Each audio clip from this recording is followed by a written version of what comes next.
नमस्कार. स्वागत आहे. आज आपण गणेश जयंतीबद्दल बोलणार आहोत. पण थांबा, नेहमीसारखी पूजा, मोदक, आरत्या तशी चर्चा नाहीये ही. आज आपण अशा एका पैलूला स्पर्श करणार आहोत जो सहसा दुर्लक्षित राहतो. एक असा नियम समोर आलाय जो कुठे मोठ्या अक्षरात लिहिलेला नाहीये, पण त्याचं महत्त्व खूप खोल आहे. बरोबर. सण म्हटलं की आपण त्याच्या बाह्य स्वरूपात जास्त रमतो की नाही, पण प्रत्येक सणामागे एक तत्वज्ञान असतं, एक आंतरिक शिस्त असते. गणेश जयंतीच्या अशाच एका न सांगितलेल्या नियमावर प्रकाश टाकला आहे. आणि गंमत म्हणजे हा नियम आपल्या बुद्धीशी, आपल्या निर्णय क्षमतेशी थेट जोडलेला आहे. हो, आणि म्हणूनच आजच्या आपल्या या सविस्तर चर्चेचं उद्दिष्ट हेच आहे.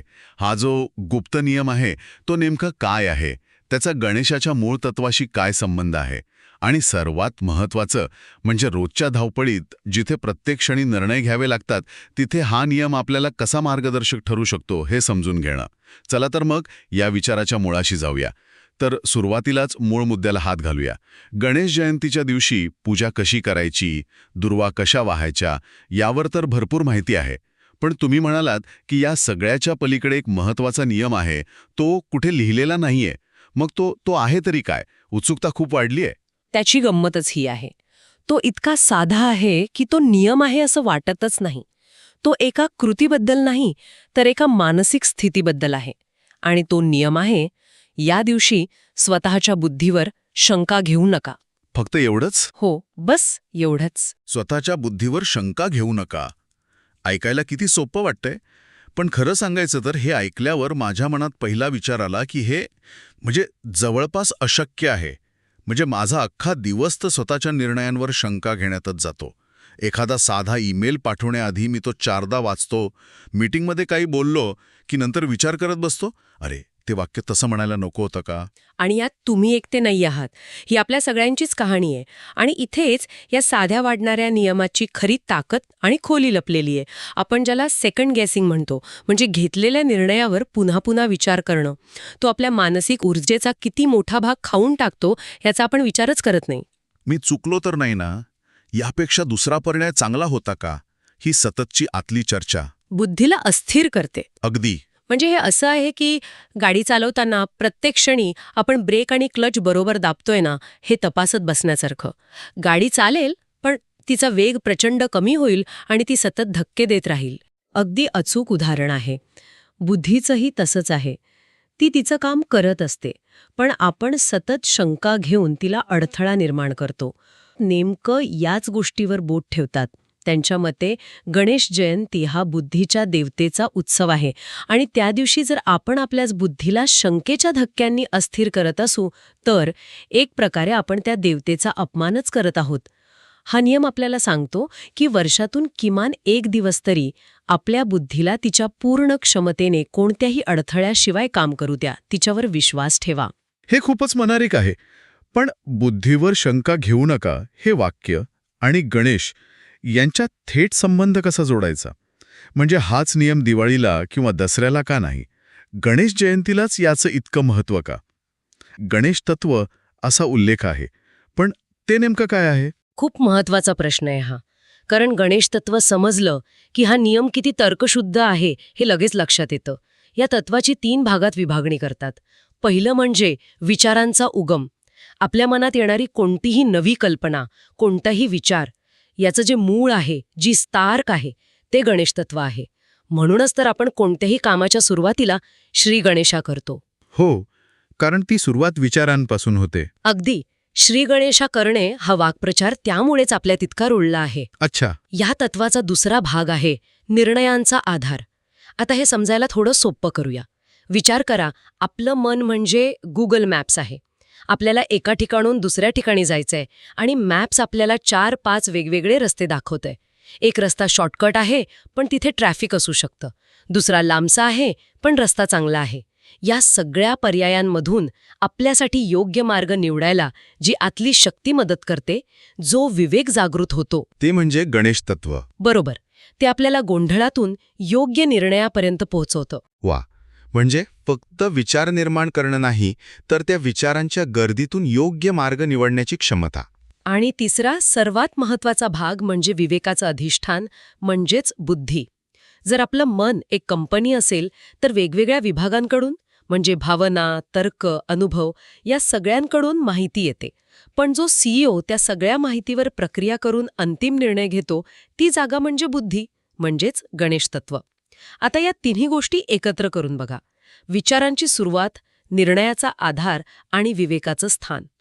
जर गणेश हेच सगळं असेल, तर मग त्यांच्या जयंतीच्या दिवशी आपण आपल्याच विचारांवर, निर्णयांवर आणि विवेकावर अविश्वास कसा दाखवू शकतो? आता हा संबंध अगदी स्पष्ट झाला. हे तर असं झालं की आपण बाहेर गणेशाच्या मूर्तीची पूजा करतोय, पण आतमध्ये जिथे त्या देवतेचं खरं वास्तव्य आहे, म्हणजे आपल्या बुद्धीत, तिथे मात्र आपण अविश्वास आणि गोंधळाचं वातावरण निर्माण करून ठेवलंय. हा तर सरळ विरोधाभास आहे. नेमका हाच मुद्दा वाक्य हे अधोरेखित करतं. ते वाक्य असं आहे: जर गणेश जयंतीच्या दिवशी तुम्ही तुमच्या निर्णय क्षमतेवरच विश्वास ठेवला नाहीत, तर ती पूजा केवळ एक उपचार राहते, उत्सव नाही. आपण बाहेर हार, फुलं, दुर्वा वाहतो, पण आतून मात्र आपल्याच बुद्धीला कमी लेखतो. हा नियम आपल्याला आठवण करून देतो की खरी पूजा बाहेरच्या कर्मकांडासोबतच आतूनही व्हायला हवी. आपल्या बुद्धीचा, आपल्या निर्णय क्षमतेचा सन्मान करणं हीच खरी गणेश जयंती आहे. बरं. हे सगळं ऐकल्यावर माझ्या मनात एक स्वाभाविक प्रश्न येतोय. जर हा नियम इतका मूलभूत आणि महत्वाचा आहे, तर तो इतका गुप्त का आहे? म्हणजे तो सहसा सांगितला का जात नाही? आपल्या आरत्यांमध्ये किंवा प्रवचनांमध्ये यावर भर का दिला जात नाही? याचं उत्तरही आपल्या स्रोतांमध्येच मिळतं आणि ते खूप मार्मिक आहे. ते म्हणतात की याचं कारण मानवी स्वभावात दडलेलं आहे. माणूस नेहमी सोपा मार्ग निवडतो आणि बाहेरची पूजा, बाहेरचे कर्मकांड हे आतल्या साधनेपेक्षा खूप सोपे असतात. बाहेरची पूजा सोपी आणि आतली शिस्त अवघड, असं लायचं. अगदी तसंच. विचार करा, देवासमोर दिवा लावणं, फुले वाहणं, मंत्र म्हणणं ह्या क्रिया करायला तुलनेने सोप्या आहेत, कारण त्या दृश्य आहेत, शारीरिक आहेत. त्यासाठी एक ठरलेली पद्धत आहे. तुम्ही ते केलं की तुम्हाला मी काहीतरी चांगलं केलं असं समाधान मिळतं. हो, त्याचे फोटो काढू शकता, 4 लोकांना दाखवू शकता. आजच्या काळात तर हे जास्तच खरं आहे. बरोबर. यालाच परफॉर्मेटिव्ह किंवा दिखाव्याची कृती म्हणता येईल. पण स्वतःच्या विचारांवर नियंत्रण मिळवणं, मनात उठणारं शंकेचं वादळ शांत करणं, स्वतःवरचा अविश्वास दूर करणं, यासाठी खूप मोठी आंतरिक शिस्त लागते. हे काम कोणाला दिसत नाही, याचा निकाल लगेच मिळत नाही आणि हे सगळ्यात अवघड काम आहे. खरंय, बाहेरच्या गोष्टी दाखवता येतात, पण मनातलं द्वंद्व कोणाला दिसतं? त्यावर स्वतःलाच काम करावं लागतं. आणि म्हणूनच कदाचित हा नियम न सांगितलेला राहिला असावा, कारण तो विकला जात नाही, तो लोकांना पटकन आकर्षित करत नाही.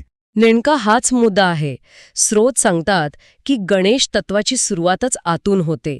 बुद्धी आणि विवेक ह्या आतल्या गोष्टी आहेत. त्यामुळे त्यांचा सन्मान बाहेरून करण्याआधी आतून व्हायला हवा.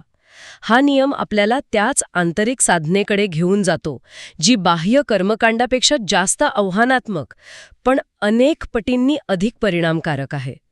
तो सोप्या, दिसणाऱ्या मार्गावरून खऱ्या पण अदृश्य आणि थोड्याशा अवघड मार्गाकडे नेतो. हे सगळं ऐकायला खूप छान आणि तर्कसंगत वाटतंय. पण आता या चर्चेच्या सर्वात महत्त्वाच्या भागाकडे वळूया. समजा आपल्या श्रोत्यांना हा प्रयत्न करायचा आहे, तर याची सुरुवात कुठून करायची? दैनंदिन जीवनात, विशेषतः गणेश जयंतीच्या दिवशी हा नियम प्रत्यक्षात कसा पाळायचा? म्हणजे हे सगळं प्रत्यक्ष आयुष्यात कसं आणायचं? हो, हीच सर्वात महत्वाची गोष्ट आहे. कारण ज्ञानाचं रूपांतर कृतीत झालं नाही तर ते निरर्थक आहे. आपल्या श्रोत्यांमध्ये याबद्दल अगदी स्पष्ट आणि व्यावहारिक सूचना दिल्या आहेत. त्यांनी काय टाळायचं आणि काय करायचे या दोन्ही गोष्टी सांगितल्या आहेत. आधी काय टाळायचं ते पाहूया. ठीक आहे. पहिली आणि सर्वात महत्वाची गोष्ट, जुने निर्णय उकरून काढू नका. आपल्यापैकी अनेकांना ही सवय असते. भूतकाळात घेतलेल्या एखाद्या निर्णयाबद्दल आपण पुन्हा पुन्हा विचार करतो. तेव्हा मी ती नोकरी सोडायला नको होती, मी त्या व्यक्तीशी तसं बोलायला नको होतं. गणेश जयंतीच्या दिवशी हे विचार जाणीवपूर्वक थांबवायचेत. जे झालं ते त्यावेळच्या बुद्धीनुसार योग्यच होतं. पण काही वेळा हे विचार आपोआप येतात. त्यांना थांबवणं कठीण असतं. बरोबर. त्यासाठी दुसरी सूचना आहे, जर असं केलं असतं तर, किंवा ज्याला आपण व्हॉट इफ म्हणतो ते विचार टाळा. हा एक मानसिक सापळा आहे. जर मी कॉमर्सऐवजी सायन्स घेतलं असतं तर, जर मी तेव्हाच गुंतवणूक केली असती तर, हे विचार आपल्याला वर्तमानात जगू देत नाहीत. जेव्हा असा विचार मनात येईल तेव्हा त्याला तिथेच थांबवून स्वतःला सांगायचं, थांब, आज नाही, आज माझ्या निर्णयांचा सन्मान करण्याचा दिवस आहे. आणि तिसरी गोष्ट जी मला वाटतं या सगळ्याचा पाया आहे ती म्हणजे स्वतःला दोष देणं थांबवणं. आपण चुकांमधूनच शिकतो, पण सतत स्वतःला तू मूर्ख आहेस, तुला काही जमत नाही असं बोलत राहिल्याने बुद्धी खचते, आत्मविश्वास कमी होतो. अगदी. पण इथे एक महत्वाचा प्रश्न उभा राहतो, जो कदाचित श्रोत्यांच्या मनातही आला असेल, कोणता प्रश्न? की स्वतःच्या बुद्धीवर शंका घेऊ नका याचा अर्थ मी कधीच चुकत नाही असा अहंकार बाळगणे आहे का? म्हणजे आत्मपरीक्षण आणि आत्मशंकात फरक कसा करायचा? हा खूप महत्वाचा मुद्दा आहे, कारण या नियमाचा चुकीचा अर्थ घेतला तर माणूस अहंकारी आणि हट्टी बनू शकतो. यावर श्रोत्यांमध्ये काय म्हटलं आहे का? हो, आणि त्यांनी यातला फरक खूप सुंदरपणे स्पष्ट केला आहे. ते म्हणतात, आत्मपरीक्षण म्हणजे आपल्या कृतींचे परिणाम पाहून त्यातून शिकणे. मी घेतलेल्या निर्णयामुळे हे असं झालं, पुढच्या वेळी मी हे अधिक चांगल्या प्रकारे कसं करू शकेन. हा झाला सकारात्मक दृष्टिकोन. पण आत्मशंका म्हणजे आपल्या मूळ निर्णय शक्तीवरच हल्ला करणे. माझ्यात निर्णय घेण्याची अक्कलच नाही, मी नेहमीच चुकतो. एकात सुधारणेला वाव आहे तर दुसऱ्यात स्वतःचा तिरस्कार आहे. गणेश जयंतीचा नियम आपल्याला दुसऱ्या प्रकारच्या विध्वंसक आत्मशंकेपासून दूर राहायला सांगतो, आत्मपरीक्षणापासून नाही. वा, म्हणजे चुकांमधून शिका, पण त्या चुकांमुळे स्वतःला अपात्र ठरवू नका. आता हे झालं की काय नाही करायचं, मग नेमकं करायचं काय? करायची गोष्ट खूप सोपी आहे. कोणतीही मोठी पूजा किंवा जपतप नाही. स्रोतांनुसार फक्त एकच गोष्ट शांतपणे करायची आहे. दिवसभरात जेव्हा जेव्हा मनात गोंधळ किंवा शंका येईल तेव्हा डोळे मिटून किंवा शांत बसून फक्त एक वाक्य स्वतःला आठवण करून द्यायची आहे, आज माझी बुद्धी स्थिर आहे. बुद्धी स्थिर आहे हे एक ॲफर्मेशन किंवा स्वसूचनेसारखं आहे. पण ते फक्त वरवर बोलून काय होईल? नाही, हे केवळ शब्द नाहीत, तो एक संकल्प आहे. त्या दिवशी तुम्ही तुमच्या बुद्धीला, तुमच्या आतल्या गणेशाला एक आश्वासन देत आहात की मी तुझ्यावर विश्वास ठेवतो, तू जे काही निर्णय घेत आहेस ते योग्यच आहेत, तू शांत आहेस, स्थिर आहेस. जेव्हा तुम्ही हे वाक्य म्हणता तेव्हा तुम्ही तुमच्या विचारांच्या वादळाला एक जाणीवपूर्वक पॉज बटन दाबता. हळूहळू त्या एका वाक्यामुळे मनातली शंकेची जागा विश्वासाने घ्यायला लागते. म्हणजे या चर्चेचा सार असा काढता येईल की गणेश जयंतीला मोदकांचा नैवेद्य महत्वाचा आहेच, पण त्याहीपेक्षा जास्त महत्वाचा आहे आपल्या बुद्धीला स्थिरतेचा आणि विश्वासाचा नैवेद्य दाखवणं. ते वाक्य तर या सगळ्याचं सार आहे. स्थिर बुद्धी हीच खरी गणेश पूजा आहे. तर आजच्या चर्चेतून आपण एक खूप वेगळा आणि महत्वाचा विचार समजून घेतला. गणेश जयंती म्हणजे केवळ एक धार्मिक सण नाही, तर तो आपल्या आतल्या बुद्धीचा, आपल्या विवेकाचा आणि आपल्या निर्णय क्षमतेचा सन्मान करण्याचा, तिचा उत्सव साजरा करण्याचा दिवस आहे. आणि हा न सांगितलेला नियम म्हणजेच स्वतःच्या बुद्धीवर शंका न घेणं आपल्याला या सणाच्या खऱ्या अर्थाच्या खूप जवळ घेऊन जातो. बरोबर. ही एक संधी आहे वर्षातून एकदा तरी आपल्या सर्वात मोठ्या शक्तीवर, आपल्या बुद्धीवर पूर्ण विश्वास ठेवण्याची, बाहेरच्या गोंधळातून, दिखाव्यातून बाहेर पडून आतल्या स्थिरतेचा अनुभव घेण्याची. हा नियम म्हणजे त्या अनुभवाची किल्ली आहे. आजची चर्चा आपण इथेच थांबवत आहोत, पण जाता जाता तुम्हाला एका विचारासोबत सोडून जात आहोत, जो या चर्चेतूनच निर्माण झाला आहे. हो. आपल्या स्रोतांच्या अभ्यासातून एक प्रश्न मनात येतो, जो मला वाटतं आपण सगळ्यांनी स्वतःला विचारायला हवा. आपण दिवाळी साजरी करतो, दसरा साजरा करतो, होळी खेळतो. या प्रत्येक सणामागे त्यांच्या बाह्य रूपाच्या आत असेच काही खोल, आंतरिक आणि न सांगितलेले नियम दडलेले असतील का, जे आपल्याला कोणी सांगितले नाहीत, पण जे त्या सणांच्या आत्म्यापर्यंत पोचण्याचा खरा मार्ग असतील?